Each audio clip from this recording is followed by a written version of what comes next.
Hey guys, it's Ann Yorks from the Flower Box, and today I'm bringing you a tutorial that's really special to me. When I was a child, it was a tradition for us to set up our nativity set together, and these were pieces that were my mom's when she was little, and she did it with her mom. So today's tutorial is all about the nativity, and I'm so excited to show you. We're going to create 5 cookies today. We're going to do the Holy Family as a stenciled cookie in the stable. Then we're also going to do a donkey and a sheep, an angel, and the Bethlehem Star. These are so fun. I love the icing colors. Definitely check out the full tutorial to get my icing guide if you want to recreate these. And I think these are approachable that you could do them as a family too. So let's cookie it up. I'm going to start this tutorial with the angel cookie, and this one is so sweet.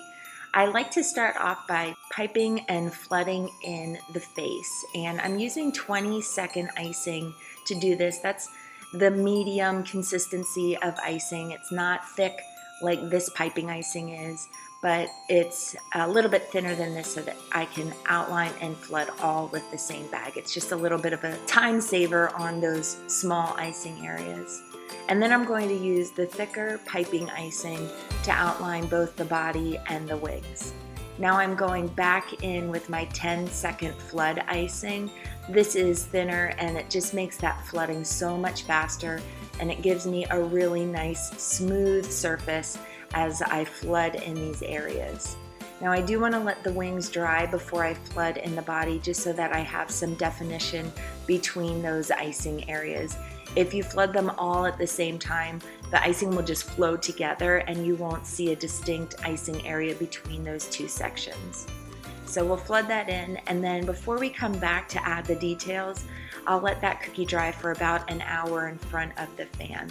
And one of the reasons why I like to let the cookie icing dry for a little while in front of the fan is just so that if I accidentally touch my tip down, I won't poke through the surface of the icing. So it's nice to have that icing a little bit more set up. Now I'm outlining the hair and the arms. I'm just doing 2 curved lines for the arms, and I'm going to use a little dot of icing for the hands, and I'm going to outline a little heart. I love this little heart on this cookie. It just adds a pop of color to the cookie, and it just looks so sweet. And now I'm going to flood in those little icing areas. Now sometimes these little icing areas can have the tendency to crack or crater. You'll see a little crack line in those small icing areas. If you put your cookies in front of a fan, speeding up the drying really reduces those cracks and craters. So I encourage you to use even a floor fan to blow over the surface of your cookies. Just make sure it's nice and clean. You want to clean those blades so you don't get any dust. Now when I flooded in this heart, I was a little bit too generous with the icing. So I'm dipping my scribe in and I'm just removing some of that extra flood icing so that the heart will hold its shape. Otherwise I'm worried that it's going to flow over the line. I'm just removing a little bit of the excess and reshaping that heart. Normally I just like to flood and go, but I want the cookie to look nice, so I'm going to take a little extra time just to get that heart shaped just right. On this angel, I want a simple face, and I want the features to look delicate. So I've sized my icing bag down to a tip number 1 to keep the eyes nice and small. I added a little pink heart mouth and a teeny tiny dot for a nose. Now let's jump to the donkey cookie. This one surprised me at how much I enjoyed making it. We always love talking about the donkey in our family when we talk about the nativity story and just what the donkey's experience was like carrying a pregnant Mary to Bethlehem. So I was so glad to include this donkey in our nativity set. Now if you like this icing color, I'm just in love with this icing color. You might be surprised to know that it is a tiny dot of navy blue to create this really unique blue color, and I just think it's perfect for the donkey. So we'll generously flood in the donkey and add 2 little pink dots for his ears. And now I'm going to add a little carpet saddle onto his back. I'm using the dark gold icing. I've outlined and flood in that area, and I'm just gonna let that quick dry in front of the fan for about 30 minutes before I come back and add these details. Now I'm trying to keep the cookies a little bit on the simple side so that they're great for a family to do, or so that they don't take too much time. So I'm just gonna add his mane and his tail, and I want the tail to look a little thicker, so I'm gonna pipe 2 lines just to keep that looking good, and clean up the seam at his mane. Add a simple face and his hooves, and we're just about ready to add the details on that cute little carpet saddle. Now, if you're interested in learning more about these icing colors, definitely check out the tutorial. I have outlined every color that I've used in this set, and it's a nice guide if you're looking to recreate these. Now on this carpet saddle, I'm adding just a little bit of fringe, and I've sized my tip down to a tip number 1.5. That'll keep those details nice and small. And we'll just finish off this donkey with a zigzag line at the top. We also have a kit that goes with this tutorial. So if you've enjoyed watching how to make these cookies, the kit will include the essential cutters and stencils. It will also have a boo-boo stick and 10 of our tipless icing bags. So if you're looking to recreate these, definitely check out that kit on flowerbox.com. Now it's time to make this really cute sheep cookie. And the key to starting off this cookie is piping that oval face and adding the ear. Once you get the oval face on there, you can just scallop around the edge of the cookie, outlining the body of the sheep. Then using flood icing, I add 4 legs, and I'm ready to flood in the white sheep's body. I'll let that dry for about an hour in front of the fan, and I'll come back and flood in the face. And we just want to let that face dry for another 30 minutes before we're adding the details. So I'll add a simple face just like the donkey,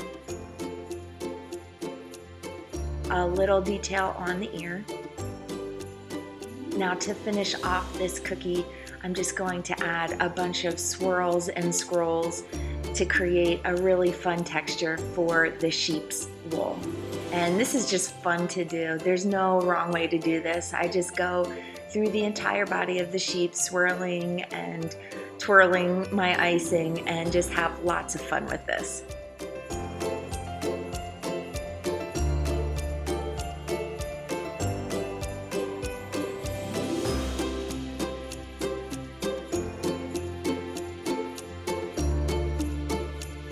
And there you have it, a cute sheep that's ready for the stable. Let's take a look at the Bethlehem Star cookie.